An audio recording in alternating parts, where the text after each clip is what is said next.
Olá pessoal, tudo bem com vocês? Tudo beleza? Show de bola! Eu sou o professor Marcelo e hoje nós vamos estudar cálculos estequiométricos. Estequiometria é uma palavra de origem grega e significa o estudo das relações entre as quantidades dos reagentes e ou produtos de uma reação química.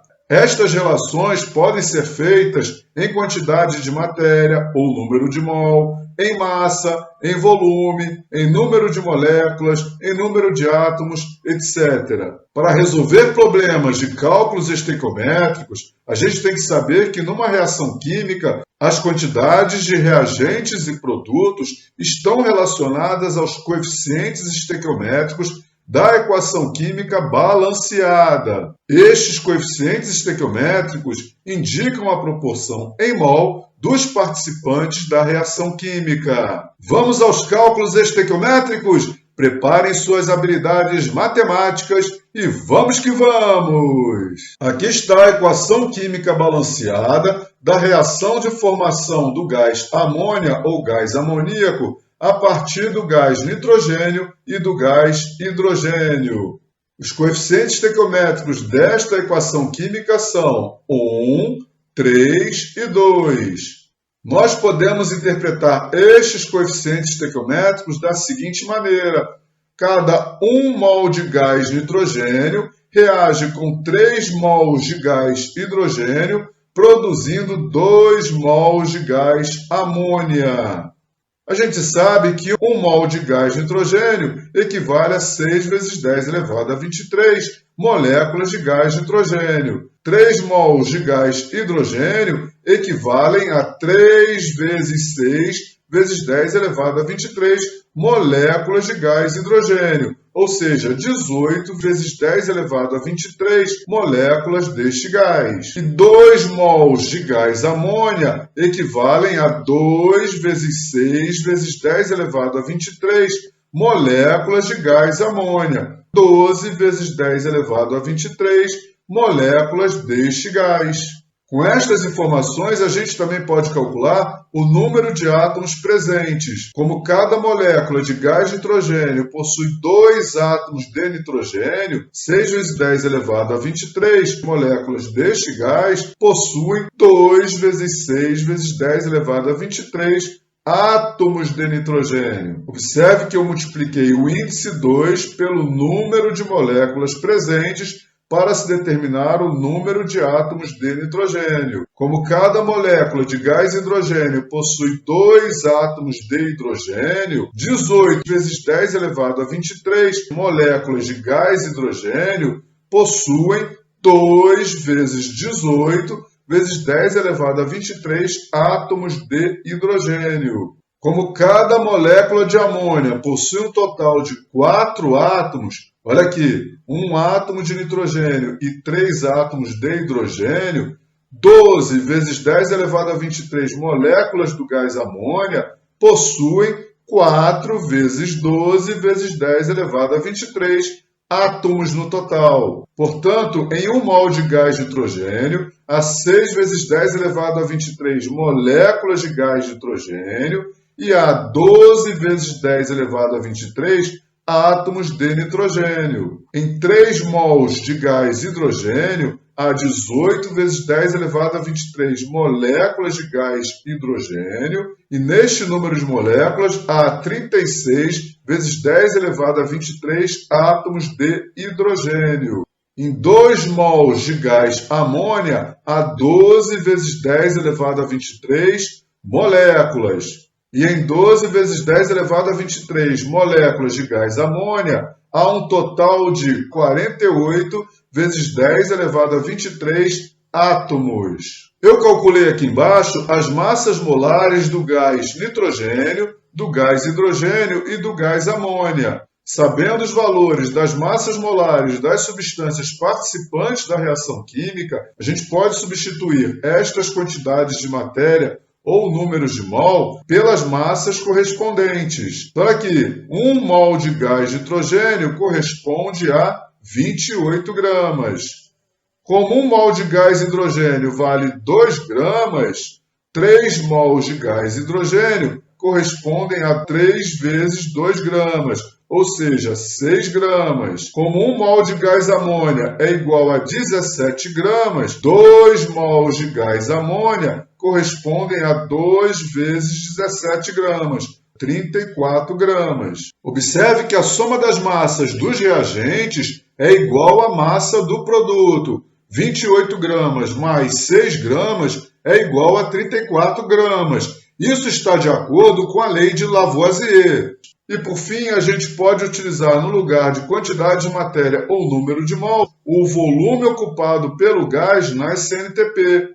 1 mol de gás nitrogênio nas CNTP ocupa 22,4 litros. Como 1 mol de gás hidrogênio ocupa 22,4 litros nas CNTP, 3 mols de gás hidrogênio ocupam 3 vezes 22,4 litros nas CNTP, ou seja, 67,2 litros. Como 1 mol de gás amônia ocupa 22,4 litros nas CNTP, 2 mols deste gás ocupam 2 vezes 22,4 litros nas CNTP, 44,8 litros. Estas relações entre os volumes estão de acordo com a lei volumétrica de Gay-Lussac. Sabendo-se que os coeficientes estequiométricos podem ser interpretados como as quantidades de matéria das substâncias participantes de uma reação química, a gente pode utilizar estas relações para resolver cálculos estequiométricos envolvendo número de mol, número de moléculas, número de átomos, massa e volume. Vamos começar o estudo dos cálculos estequiométricos pelos problemas que envolvem apenas uma equação química. Então aqui estão as regras que devemos seguir para resolver problemas de cálculos estequiométricos. Primeira regra: ler o enunciado e balancear a equação química do problema caso não esteja equilibrada. Depois, separar as fórmulas de duas substâncias, incluindo seus coeficientes estequiométricos. Uma delas é aquela cujo dado foi fornecido no enunciado, e a outra é aquela cuja informação é solicitada. Montar a regra de 3. Na segunda linha, colocar as informações do enunciado e, na primeira linha, os dados retirados da proporção da equação química. Atenção, nunca esqueçam isso. Na mesma coluna da regra de 3, deve-se trabalhar com a mesma unidade. Em certos problemas, a gente pode até burlar essa regra, mas eu vou apresentar posteriormente quando é que isso pode ser feito. Primeiro exemplo: a amônia de fórmula NH3 é produzida pela reação entre o gás nitrogênio, N2, e o gás hidrogênio, H2, segundo a equação química balanceada. Calcule o número de mol de amônia produzido quando se reagem completamente 1,5 mol de gás nitrogênio com quantidade suficiente de gás hidrogênio. Este é um problema de cálculo estequiométrico envolvendo apenas uma equação química. Para resolvê-lo, eu tenho que montar uma regra de 3. Como eu falei, a primeira coisa que eu tenho que fazer é ler o enunciado e interpretar o problema e verificar o que está sendo fornecido e o que está sendo solicitado. A gente tem que observar também se a equação química fornecida já está balanceada. Segundo o enunciado, ela está balanceada, então não preciso me preocupar. Caso ela não estivesse balanceada, eu deveria efetuar o seu balanceamento antes de resolver o problema. A montagem da regra de 3 é simples. A gente tem que escolher apenas duas substâncias da reação química. Uma delas é aquela em que o enunciado forneceu uma informação, e a outra é aquela cuja informação está sendo solicitada. Observe que no enunciado foi fornecido o número de mol do gás nitrogênio. Então, esta substância é uma das que eu devo escolher para a regra de 3. E ele pede um número de mol de amônia produzido. Logo, eu tenho que escolher a amônia como a outra substância que eu vou utilizar para a regra de 3. Então eu coloquei aqui nesta tabela a fórmula do gás nitrogênio e o seu correspondente coeficiente estequiométrico na equação química balanceada, que é igual a 1. E eu coloquei a fórmula do gás amônia e o seu correspondente coeficiente estequiométrico na equação química balanceada. A gente não pode esquecer estes coeficientes estequiométricos, senão a resolução estará errada. Uma regra de 3 tem 2 colunas e 2 linhas. Na segunda linha da regra de 3, eu coloco os dados do enunciado. E na primeira linha da regra de 3, eu coloco as informações da equação química balanceada. Então vamos lá. O enunciado pede para calcular o número de mol de gás amônia produzido quando se reage completamente 1,5 mol de gás nitrogênio com quantidade suficiente de gás hidrogênio. Eu não preciso utilizar o gás hidrogênio na minha regra de 3, pois o seu dado não foi fornecido. Ele vai reagir totalmente com esta quantidade de gás nitrogênio. Então eu faço apenas a proporção entre o gás nitrogênio e o gás amônia. A equação química balanceada me informa que cada 1 mol de gás nitrogênio produz 2 mols de gás amônia. Só para lembrar, a unidade mol não tem plural, por isso que eu não coloco o S. Como cada 1 mol de gás nitrogênio produz 2 mols de gás amônia, o enunciado pede para calcular quantos mols de gás amônia são produzidos quando se utiliza 1,5 mol de gás nitrogênio.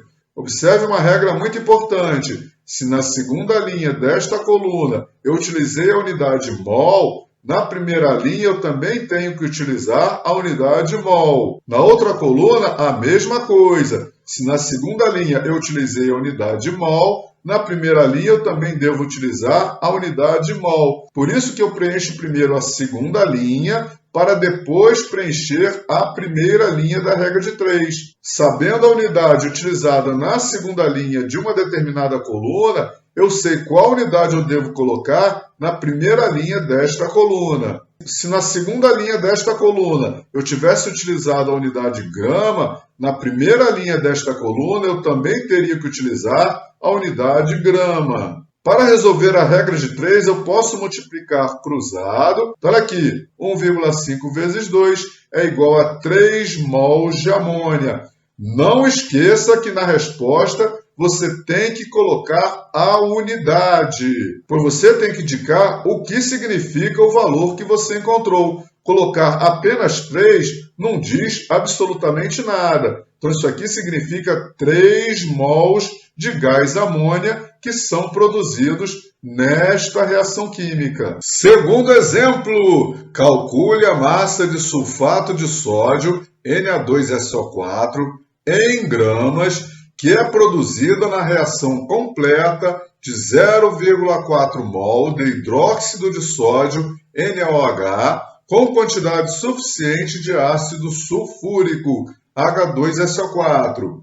Aqui está a equação química da reação entre o hidróxido de sódio e o ácido sulfúrico, produzindo sulfato de sódio e água. Esta equação química já está balanceada. O enunciado forneceu dados de massa atômica. O sódio tem massa atômica igual a 23U, a massa atômica do enxofre é igual a 32U e a do oxigênio é igual a 16U. Vamos à resolução. Como a equação química já está balanceada, a gente vai apenas separar as duas substâncias que vão ser utilizadas na regra de 3. Analisando o enunciado, a gente observa que foi fornecido o número de mol do hidróxido de sódio. Então, eu separei aqui o hidróxido de sódio, NaOH. E ele pede para calcular a massa de sulfato de sódio. Então, eu separei aqui o sulfato de sódio. Coloquei na frente das suas fórmulas os correspondentes coeficientes estequiométricos da equação química balanceada. Antes de preencher a primeira linha da regra de 3, eu devo preencher a segunda linha. Então, olha aqui, na coluna do hidróxido de sódio, eu coloco a informação fornecida no enunciado. O enunciado diz que foi utilizado 0,4 mol de hidróxido de sódio. Na outra coluna, eu coloco a informação solicitada pelo enunciado, que é a massa em gramas do sulfato de sódio. Após preencher a segunda linha, eu sei o que eu tenho que escrever na primeira linha da regra de 3. Como eu disse anteriormente, na mesma coluna da regra de 3, devemos utilizar a mesma unidade. Mol embaixo, mol em cima, grama embaixo, grama em cima. Na coluna do hidróxido de sódio, eu tenho que utilizar a unidade mol. E na coluna do sulfato de sódio, eu tenho que utilizar a unidade grama. A equação química balanceada me informa que 2 mols de hidróxido de sódio produzem 1 mol de sulfato de sódio. Como nesta coluna eu tenho que utilizar a unidade mol, eu escrevi aqui 2 mols de hidróxido de sódio. Nesta coluna, eu não vou utilizar a unidade mol, eu vou utilizar a unidade grama. Então, aqui eu tenho que escrever a massa correspondente a 1 mol de sulfato de sódio. Olha aqui o coeficiente estequiométrico 1. Portanto, eu calculei antes a massa molar do sulfato de sódio. 2 vezes 23, que é a massa atômica do sódio, mais 32, que é a massa atômica do enxofre, mais 4 vezes 16, que é a massa atômica do oxigênio. Efetuando este cálculo, o resultado é 142 gramas por mol. Então, cada 1 mol de sulfato de sódio corresponde a 142 gramas. A gente pode resolver esta regra de 3 multiplicando o cruzado, ou achando a proporção, eu divido o valor da segunda linha pelo valor da primeira linha. 0,4 dividido por 2 é igual a 0,2. Eu pego este valor da proporção e multiplico pelo valor da primeira linha da outra coluna. 0,2 vezes 142 é igual a 28,4 gramas de sulfato de sódio. Não esqueça a unidade. Beleza? Aprenderam direitinho? Então vou ficando por aqui. Na próxima videoaula eu apresento outros exemplos de cálculos estequiométricos envolvendo apenas uma equação química. Se você gostou dessa videoaula, por favor, deixe aquele seu like bem bonitinho. Eu vou ficar muito feliz. E se você ainda não é inscrito no meu canal, se inscreva já. Muito obrigado por sua atenção. Já estou indo. Um forte abraço. Tchau, tchau. Fui!